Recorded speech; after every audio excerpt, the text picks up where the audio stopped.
And with a teen tragedy, an apparent murder-suicide. Good afternoon, everyone. I'm Brian Duffy. And I'm Nicole Versansky. Two girls killed over the weekend in a normally quiet neighborhood on Akron's south side. Our Harry Boomer was first to report this breaking news at noon. Harry joins us live now with exactly what happened here, Harry.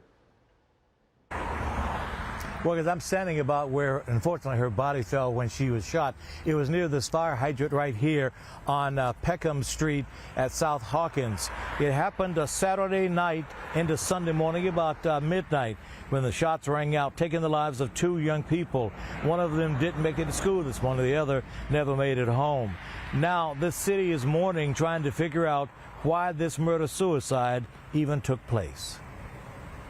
I heard one gunshot. My mom heard two gunshots, and it was the scariest, most unfortunate thing I've ever seen. Those shots sadly took the life of Kayla Johnson, the 18-year-old killed in a murder-suicide. Police say the 17-year-old Janaea Miller then turned the gun on herself. Looking at the paramedics doing those compressions to no avail, and then later finding another body that no one knew about, not even police, is terrifying. This woman, who lives at the intersection of South Hawkins Avenue and Peckham Street in Akron, was very disturbed by the shooting that happened near her home. It's unusual for girls to be involved in something like this.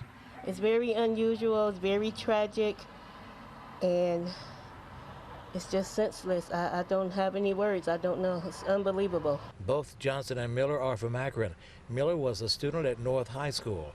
Johnson, a recent graduate from Akron schools. What we learned through the early part of the investigation is that there was some form of relationship and that they knew each other. There's some familiarity there, and our detectives are really just working to determine what the circumstances are surrounding this incident. A gun was recovered on scene, and their bodies were not together. One was found near this fire hydrant on Peckham Street, the other about 75 feet away across the intersection of South Hawkins near this driveway. A bystander yelled, "A body!"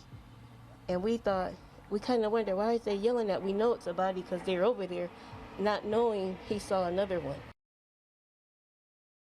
Akron police still questioning, including why this relationship turned sour and why these two teenage girls ended up dead. Is this just another sign of the times or something very personal? Either way, their families and friends have to wonder what's next and why. In Akron, I'm Harry Boomer, 19 News.